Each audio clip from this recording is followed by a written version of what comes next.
په انټي بایوټیک باندې خبره کوو. انټي بایوټیک، انټي مطلب دی اگینست او بایوټکس مطلب دی لایف. نو انټي بایوټیک اصل کې د هغه میډیسن دی، د هغه ډرګ دی کوم چې د بیکټیریا خلاف فنکشن کوي، د بیکټیریا خلاف فایټ کوي، بیکټیریا زمونږ په باډي کې ختموي. ډیفینیشن ته کوم راشو، انټي بایوټکس آر میډیسن یوز ټو کل اور سټاپ د گروث اف بیکټیریا. د انټي بایوټیک هغه میډیسن دی کوم چې استعمالیږي چې یا کل کی ختمي کی یا سټاپ کی د بیکټیریا گروث. انټي بایوټیک هغه میډیسن دی چې دا زمونږ په باډي کې بیکټیریا یا کل کوي، ختمي مکمل، او یا د دې گروث سټاپ کوي. دغه میډیسن ته ویل کیږي انټي بایوټیک.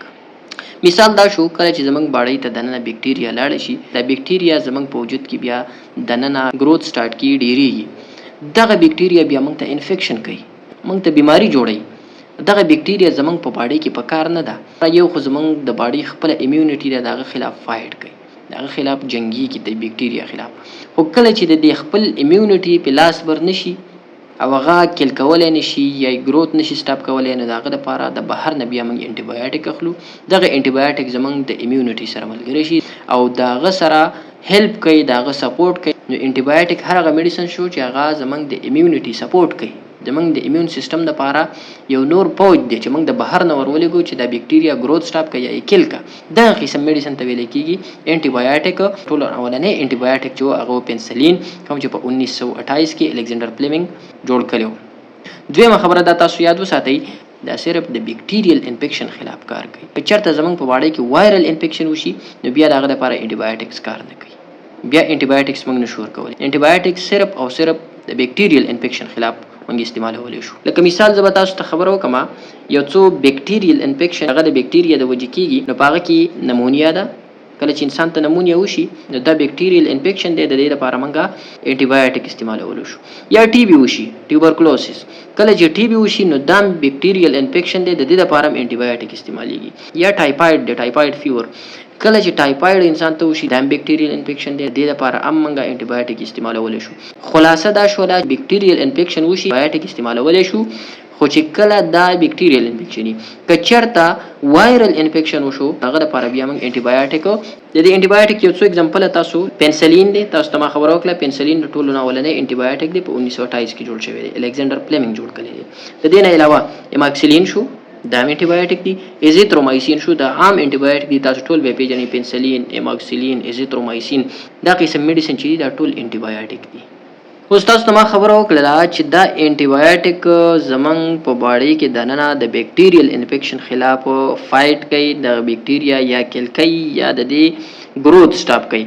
د دې داسې مثال دی لکه کله چې مثال زمونږ باډي ته بیکټیریا دننه شي. مثال داسې دا چې کله بیکټیریا زمونږ باډي ته دننه شي او په باډي کې دننه مثال زه ویم فار ایگزامپل 5000 بیکټیریا زمونږ باډي ته دننه شوله.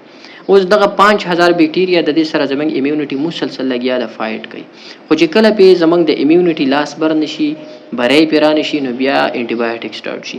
انټي بایوټیک چې کله انسان اخري استعمالي کی، دغه انټي بایوټیک زمونږ په باډي کې دننه د امیون سیستم سره ملګری شي، دغه سره کومک کوي، دغه سره ملګرتیا کوي، د دې بیکټیریا خلاف فایټ کوي.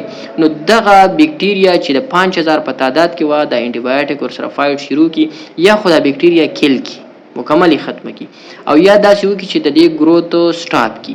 5000 وه نو دا راکم کی، دا 1000 ته راولي. چې 1000 ته راولي نو تعداد راکم شو د بیکټیریا. چې د بیکټیریا تعداد راکم شلو نو بیا داسې وشي چې زمونږ د امیون سیستم په لاس بر شي، هغه ته اسانه شي، هغه پې راشي، پې غالب شي، د بیکټیریل انفیکشن ختم شي.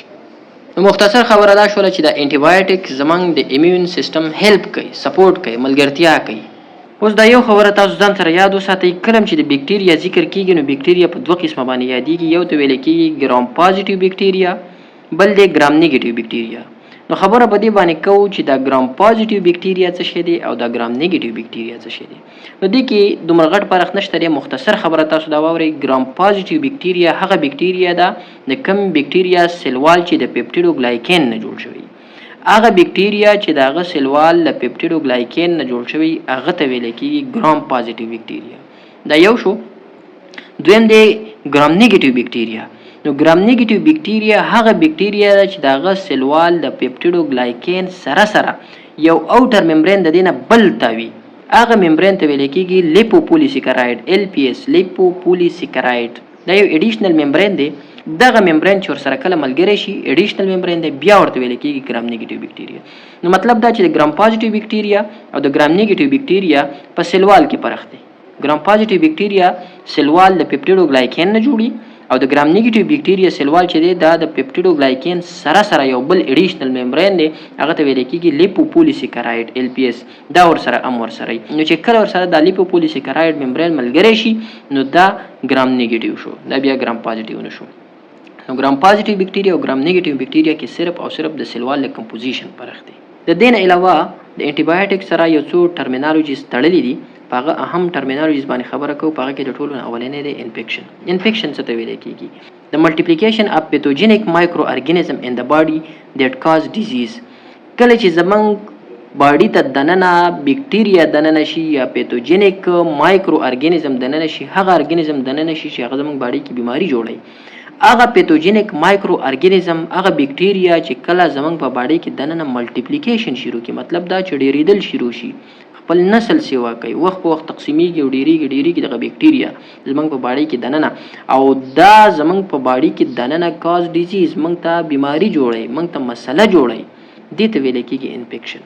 یعنی مطلب کله چې زمونږ باډي ته یو پیتوجینیک مایکرو ارګانیزم دننه شي او دغه ملټیپلیکیشن سٹارټ شي، کوم نه چې بیماری کېږي، دې ته ویل کېږي انفیکشن. په ساده ژبه کې کله چې بکټیریا زمونږ وجود ته دننه شي او ملټیپلیکیشن سٹارټ کی، دې ته ویل کېږي انفیکشن. یو دویم اهم ټرمینالوجي ده چې هغه ته ویل کېږي سیپسس. سیپسس تاسو نوم اوریدلی، سیویر انفیکشن وین انټرز ټو د بلډ سټریم دین ډیمیج ملټیپل ارګن سیستم. کله چې زمونږ په وجود کې دا کم انفیکشن شوی دی، زمونږ په باډي کې چې کم انفیکشن د بکټیریا د وجې نه شوی دی، دا چې کله زمونږ بلډ سټریم ته انټر شي، بلډ سټریم ته وینې ته دننه شي او د وینې په ذریعه باندې دا زمونږ د وجود مختلف ارګنز ته ورسیږي او دا زمونږ مختلف ارګن سیستم متاثره کی، دې ته ویل کېږي بیا سیپسس. مختصر خبره دا شوه چې کله زمونږ په باډي کې د بکټیریل انفیکشن سیوا شي، دا بلډ سټریم ته انټر شي وینې ته، او د وینې د وجې دا په وجود کې خوره شي او مختلف ارګن سیستم ډیمیج کی، خرابې کی، دې ته ویل کېږي سیپسس. دا د انفیکشن او د سیپسس په منځ کې فرق شو. درېمه یو اهم ټرمینالوجي ده، هغه ته ویل کېږي سوپر انفیکشن.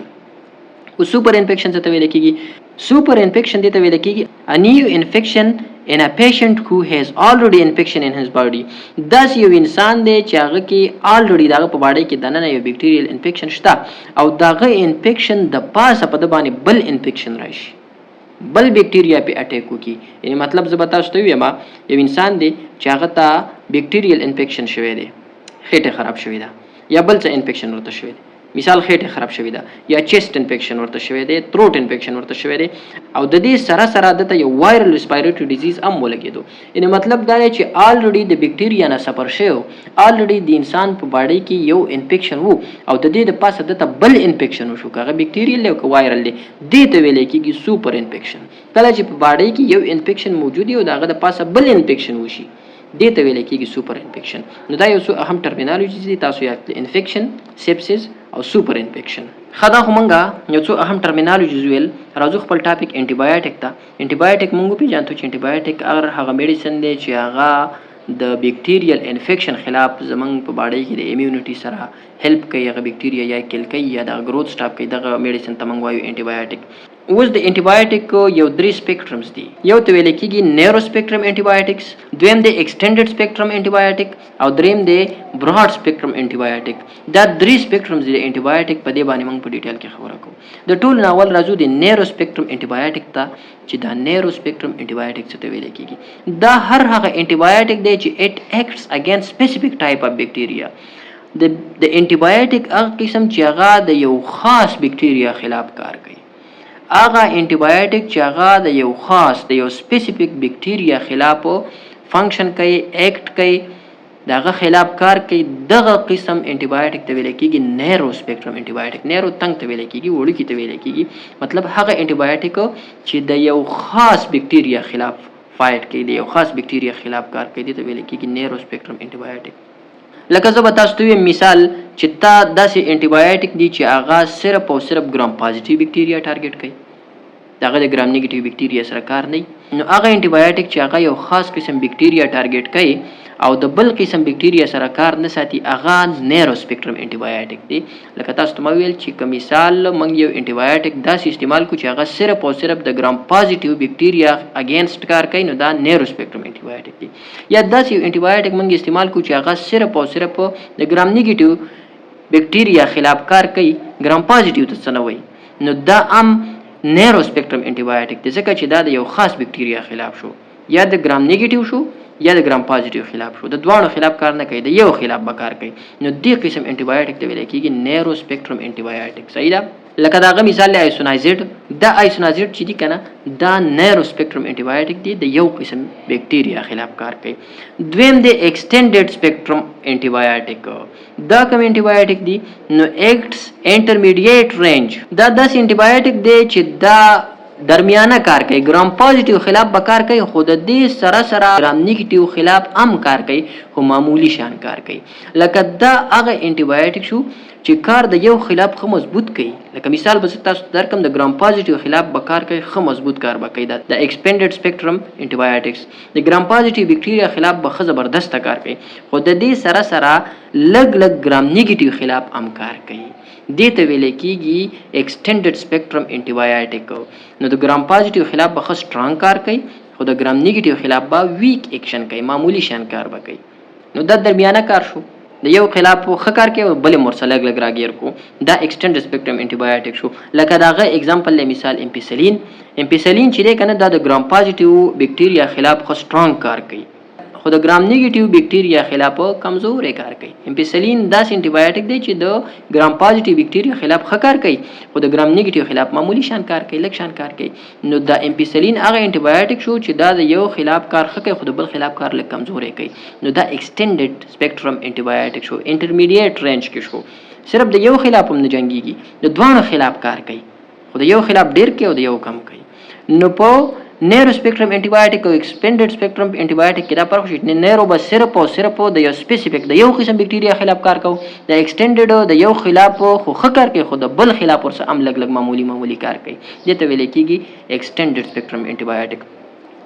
دریم نمبر ترازو براډ سپیکټرم انټي بایوټیک.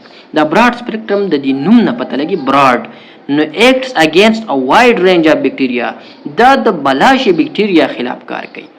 لکه دا سپیسیفیک نه دی، دا څه نه دی چې د ګرام پازیټیو خلاف به کار کوي، د ګرام نیگیټیو به نه کوي، یا به د ګرام نیگیټیو خلاف کار کوي او د ګرام پازیټیو خلاف به نه کوي، یا به د ګرام پازیټیو خلاف ښه کار کوي او د ګرام نیگیټیو خلاف به لږ شان کار کوي. نه نه نه، دا څه نه دی. براډ سپیکټرم انټي بایوټیک چې دی کنه اټ acts against both gram positive and gram negative.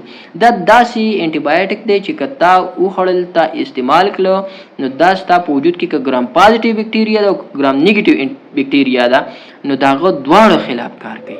ځکه دې ته ویل کېږي براډ سپیکټرم انټي بایوټیک. او د دې اگزامپل دی ټیټراسایکلین. ټیټراسایکلین چې دی دا براډ سپیکټرم انټي بایوټیک دی. صحیح شو؟ اوس راځو خبره باندې کوو کلاسیفیکیشن اف انټي بایوټکس. په دې خبره کوي انټي بایوټکس په ډیرو قسمونو باندې کم قسم انټي بایوټکس دي. د انټي بایوټکس په کلاسیفیکیشن باندې خبره کوو. تاسو به نمونه اوریدلی دا کې زیترومایسین دی، دا کې اریترومایسین دی، دا کې کلریترومایسین دی، دا کې اماکسیلین دی. په دې باندې خبره کوو. د دې خپل کلاسز دي کلاسیفیکیشن اف انټي بایوټکس. د ټولو نه اولنې کلاس چې دی کنه هغه دی پنسلین. د پنسلین د انټي بایوټک اولنې کلاس دی. د پنسلینو کې چې کوم انټي بایوټک راځي هغه دی اماکسیلین دی، امپیسلین دی، کلوکزاسیلین دی او په څلورم نمبر باندې پنسلین جی دی. دا څلور قسم انټي بایوټک چې دي کنه دا ټول پنسلین دي. صحیح ده؟ دا په پنسلینو کې راځي. اوس دا پنسلین چې کوم انټي بایوټک دی دا کلاس 1 انټي بایوټک هغه اماکسیلین دی، که امپیسلین دی، که کلوکزاسیلین دی، که پنسلین جی دی. دا قسم انټي بایوټک موږ په څه کې استعمالو؟ د دې انډیکیشن دا دی دا استعمالېږي د آر ټي آی ریسپایریټري ټریک انفیکشن. کله چې چاته آر ټي آی وشي، ریسپایریټري مریض شي، سینه خراب شي، په دې قسم انفیکشن کې آر ټي آی ریسپایریټري ټریک انفیکشن په دې قسم انفیکشن کې دا پنسلین بیا استعمالېږي او دا پرې کار کوي. د دې سره سره نمونیا ده، په نمونیا کې دا پنسلین استعمالېږي. د دې سره سایفلس چې دی کنه نو دا د دې خلاف بهترین کار کوي. نو دا پنسلین د انټي بایوټک په کلاسیفیکیشن کې اولنې کلاس وو. دویم کلاس چې دی کلاس 2 هغه ته ویل کېږي سیفالوسپورین او دې کې 5 جنریشن دي، 5 جنریشنز دي. جنریشن دې ته ویل کېږي لکه زه به تاسو له یو اگزامپل درکم، یو مثال به درکم د موبایل. یو موبایل راشي کال پس دغه نوی ورژن راشي په هغه کې څه نوي ایپس او څه نوي سیستم شامل شوي بیا پس یو 2-3 کاله پس بل نوی ورژن راشي بل راشي کیمرې لږه ښه شوي دغه سره چارج کې لږ ښه شوي دغه سره نیټ کې لږ ښه شوی بلا شي مطلب نوي اپډیټس پکې راځي. نو داسې په سیپلس پورین کې 15 جنریشنز دي او دا 15 جنریشن چې دي کنه د یو نه پس بل راځي او لږ ښه کیږي. دغه فرست جنریشن دی سیکنډ جنریشن دی تھرډ جنریشن دی فورث جنریشن دی فیفت جنریشن دی. دا فرست جنریشن دی دا سیکنډ جنریشن دی دا سي دا تھرډ جنریشن دی دا سپټاکسیم وغیرہ او دا پسې فورث جنریشن دی فرست جنریشن سیکنډ جنریشن تھرډ جنریشن فورث جنریشن او فیفت جنریشن. اوس دا سیپلوسپورین په څه کې استعمالېږي د دې په انډیکیشن باندې خبره کوو. نو دا په نمونیا کې استعمالېږي د سره په میننجایټس کې او په یو ټي آی کې. یو ټي آی مطلب دا دی یورینری ټریک انفیکشن. یورینری ټریک انفیکشن په دې قسم انفیکشن کې دا زیات تر استعمالېږي د سیپلوسپورین. د دې نه وروسته موږ خبره کوو په کلاس 3 انټي بایوټیک باندې هغه دي کارباپینمز. اوس دا چې دي کنه دا براډ سپیکټرم انټي بایوټیک دي. براډ سپیکټرم تاسو ته ما ویل هغه انټي بایوټیک چې هغه د هر قسم بکټیریا خلاف کار کوي هغه ګرام پازیټیو بکټیریا د ګرام نیگیټیو بکټیریا د هر قسم بکټیریا خلاف چې کار کوي هغه ته ویل کېږي براډ سپیکټرم انټي بایوټکس. نو دا کارباپینم چې دي کنه دا براډ سپیکټرم انټي بایوټیک دي. دا داسې انټي بایوټیک دي چې د هر بکټیریا خلاف کار کوي. لکه مثال د دې څه شی دی ایمیفینم دي او د دې سره سره میروپینم دي. دا دوه قسم انټي بایوټیک چې دي کنه دا کارباپینمز دي او دا براډ سپیکټرم انټي بایوټیک دي. دا د انټي بایوټیک تھرډ کلاس دی. اوس دا په څه کې استعمالېږي د دې په انډیکیشن باندې خبره کوو. نو ریزیسټنټ بکټیریا داسې بکټیریا چې هغه انټي بایوټیک ته ریزیسټ شوي ده نور څه به کار نه کوي ټرای پې شوي ده مختلف قسم انټي بایوټیک استعمال شوي دي خو څه خوند نه دی کړی. دغه ریزیسټنټ بکټیریا خلاف چې دی کنه بیا دا قسم انټي بایوټیک استعمالېږي. یا سیویر هاسپټل انفیکشن. سیویر هاسپټل انفیکشن هغه انفیکشن دی کوم چې په هسپتال کې کیږي. هغه انفیکشن هغه بیماریانې چې هغه په هسپتال کې خلکو ته کیږي د هسپتال له وجې نه کیږي د هسپتال د ماحول له وجې نه کیږي. دغه قسم بیماریانو ته ویل کیږي سیویر هاسپټل انفیکشن. کله چې دا قسم انفیکشن وشي نو په هغه کې بیا دا تھرډ کلاس انټي بایوټیک چې ما تاسو ته ویل کنه دا کارباپینمز دا کې بیا استعمالېږي. راځو فورث کلاس انټي بایوټیک ته. انټي بایوټیک کلاسیفیکیشن شروع دی څلورم کلاس ته راځو. دې ته ویل کیږي مونوبیکټمز. مونوبیکټمز انټي بایوټیک چې دي کنه acts against gram negative bacteria. دا داسې انټي بایوټیک دي چې سپیسیفیک دي نیرو سپیکټرم انټي بایوټیک تاسو ته ما ویلي دا صرف د یو قسم بکټیریا خلاف کار کوي او هغه د ګرام نیگیټیو بکټیریا. دا مونوبیکټمز چې دي دا صرف او صرف د ګرام نیگیټیو بکټیریا اگینست کار کوي د ګرام پازیټیو خلاف کار نه کوي د بلې بکټیریا خلاف کار نه کوي ځکه دا نیرو سپیکټرم انټي بایوټیک دي. نو دا څلورم کلاس شو. د دې نه وروسته بیا پنځم کلاس ته راځو کلاس پیپ ته. پیپ کلاس هغه انټي بایوټیک چې دی پنځم نمبر هغه ګلایکوپیپټایډز دي. دا ګلایکوپیپټایډز چې دي کنه دا یو بل قسم دی دا یو بل کلاس دی د انټي بایوټیک او د دې اگزامپل دی وینکومایسین. دا وینکومایسین چې دی کنه پیپ کلاس دی. اوس دا وینکومایسین په کوم څه کې استعمالېږي د دې انډیکیشن څه دي د څه لپاره دا استعمالېدی شي. نو دا د ایم آر اس ای انفیکشن. ایم آر اس ای انفیکشن په دې کې راځي د سکن انفیکشن شو د چمړې سافټ ټیشو شو یا نمونیا شو. په دې قسم انفیکشنز کې چې کوم انټي بایوټیک استعمالېږي نو هغه د ګلایکوپیپټایډز لکه وینکومایسین. دا پنځم کلاس شو. راځو شپږم کلاس ته.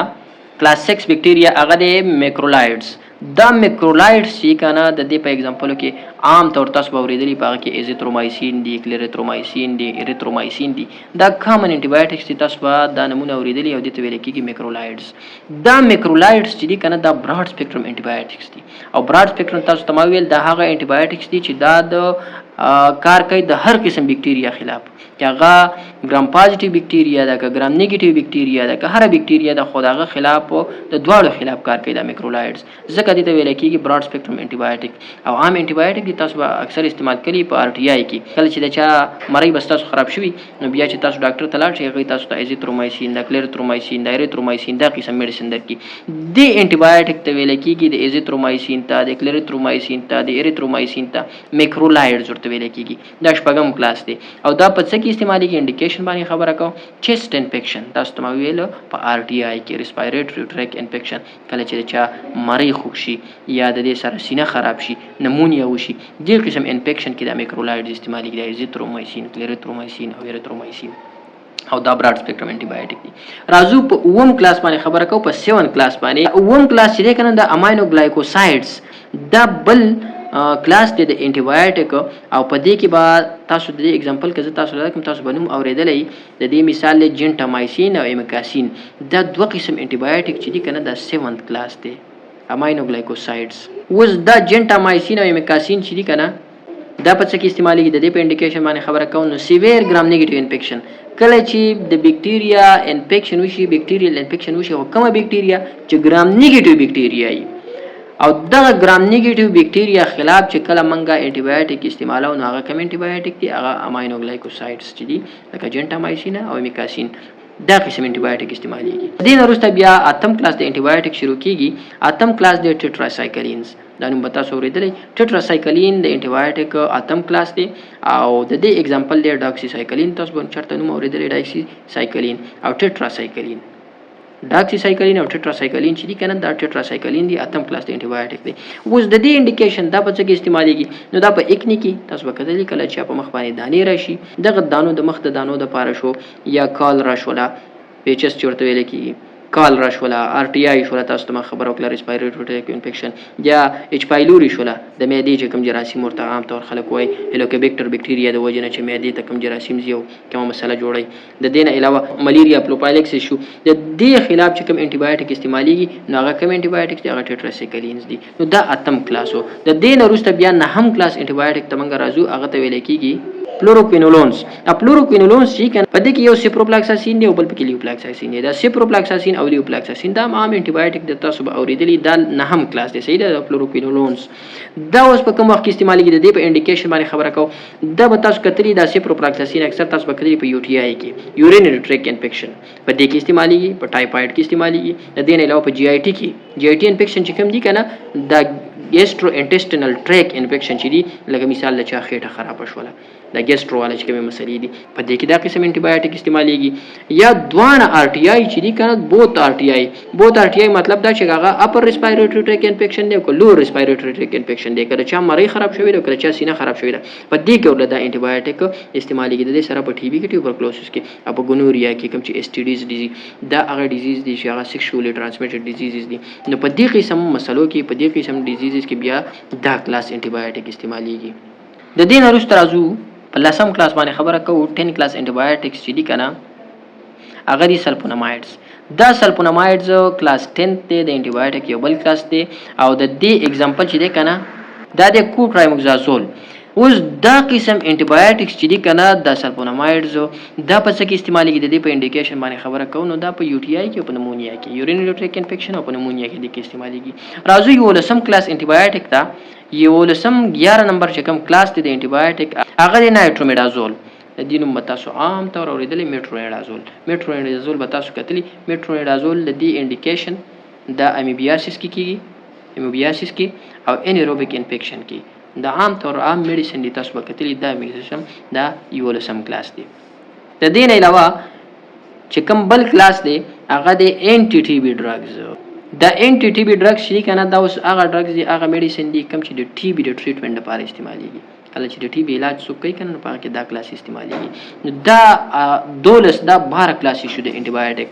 اوس 14 نمبر چې کوم کلاس موږ اخلو کنه هغه د انټي فنګل انټي بایوټیکس. هغه انټي بایوټیکس چې هغه د فنګل انفیکشن خلاف کار کوي، انټي فنګل انټي بایوټیکس. نو هغه دا قسم انټي بایوټیکس دي. او د دې نه علاوه په 14 نمبر باندې، په 14 نمبر باندې چې کوم دی هغه دی ټاپیکل انټي بایوټیکس. ټاپیکل انټي بایوټیکس هغه دی چې هغه د خوراک لپاره نه، هغه خلک په سکین باندې استعمالوي. لکه مثال به تاسو ته وایم دغه انټي بایوټیک ته ویل کېږي ټاپیکل انټي بایوټیک. صحیح ده.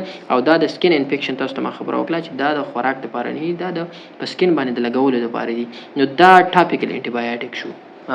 اهم شی تاسو پیژنئ هغه ته ویل کېږي انټي بایوټیک रेजिस्टेंस. انټي بایوټیک रेजिस्टेंस ته ویل کېږي जब बैक्टीरिया दवा के खिलाफ मजबूत हो जाए. बैक्टीरिया باډي ته دننه شول او هغه گروث کاوه ډیریدل او مضبوطیدل او دومره مضبوطه شول دغه خلاف توسو انټي بایوټیک استعماله هغه بیکټیریا نه کیل کیږي، هغه بیکټیریا گروث نه سٹاپ کوي، د انټي بایوټیک په واره نه راځي. انټي بایوټیک د وس نه خبره وتلې ده، انټي بایوټیک په کار نه کوي.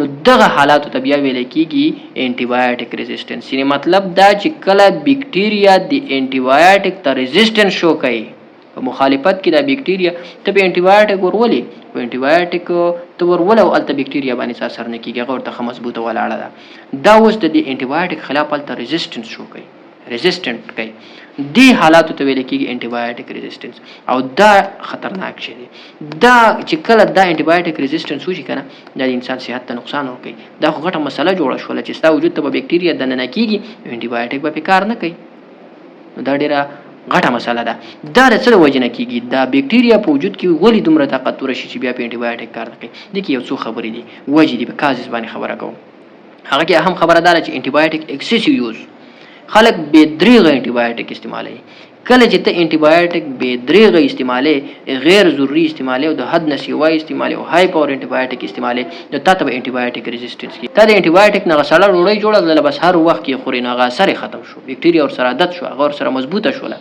نو وسو بیا هغه انټي بایوټیک په بکټیریا باندې کار نه کوي نو ولنې غړه وجه چې دا کنه هغه د انټي بایوټیک بې دریغه استعمال لري دویم نمبر وجه سره انکمپلیټ ډوز کله چې ته ډوز پوره نه استعماله مطلب تعالی د یو بکټیریا خلاف ډاکټر میډیسن درکړي انټي بایوټیک تر لدرکو چې دا دومره مثال دا 12 ورځې استعمال کا یا دا 6 ورځې استعمال کا او ته هغه کور ته لاړې یو ورځ دوه دی خړلې بیا د پری خوستلغه ډوز دی پوره نکو نو هغه بکټیریا د ته ریزिस्ट شي هغه د ته تکړه شي بیا دا قسم انټي بایوټیک ته استعمال او په هغه باندې اثر نه کوي بیا به ته دا غنه تیز شي استعماله تیز انټي بایوټیک به استعماله دا باندې به دا انټي بایوټیک ریزिस्ट شکار باندې کوي نو کله چې ته ډوز پوره نه استعماله کنه نو دیتا د دینه بیا انټي بایوټیک ریزिस्टنس کی بیا به دا انټي بایوټیک پتا باندې کار نه کوي او درې موجه ده کنه هغه رانګ ډوز دی غلط ډوز دی چې تی صحیح نه استعماله مطلب کم ډوز په کم ترتیب باندې چې خوراک دی هغه ته په هغه ترتیب باندې نه خو یا غلط انټي بایوټیک خوري او یا صحیح ډوز نه استعماله لکه مثال تاسو ضرورت دی د 500 ملي ګرام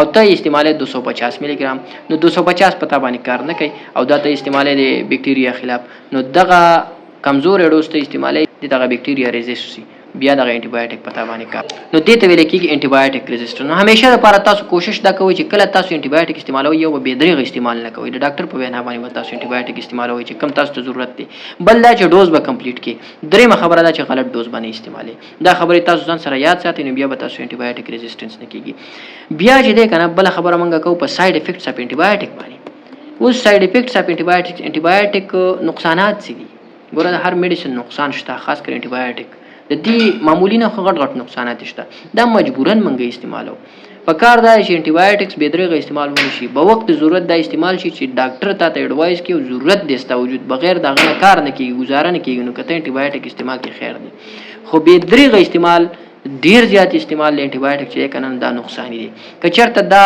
به درېغه استعماليږي نو څه مسلې راتللی شي داغه ساید افیکټس کې ومیټینګ الټی لګیدل شي دا واړه ساید دا هغه ساید افیکټس چې معمولی شان دي الټی بد باندې راشي زړه ته بد کېدل شي نازیه ورته ویل کېږي ډایریا خېټه خرابول شي یا الرجی راتللی شي دا معمولی ساید افیکټس دي که چېرته دا تر ډیر زیات استعمال دا غټ ساید افیکټس شي د دینه غټ نقصانات څه کېدل شي په هغه باندې خبره کوم کډنی فیلور ستا ګردې خرابول شي کته انټي بایوټک د حد نه زیات استعمالي نو ستا ګردې بیل کېدل شي نو همیشه د پاره چې تاسو میډیسن استعمالوي ډیر احتیاط دغه سره وکړئ د ډاکټر د وینا نه بغیر میډیسن خاص کر انټي بایوټک د استعمالوي ځکه چې دا تاسو ګردې فیل کولای شي تاسو لیور ډیمیج کولای شي عینه چې کنه دا خرابول شي او هیرینګ لاس تاسو وګونه هم کار پرې خوستلی شي قوت سماعت هم تاسو تللی شي نو دا انتهایی اهمه خبره ده اخر کې دا یو پوینټ تاسو ځان سره نوٹ کړئ د انټي بایوټکس چې جوړ شوی دي نو دا د لایف سیوینګ پرپسز لپاره جوړ شوی دي دا د دې لپاره جوړ شوی دي چې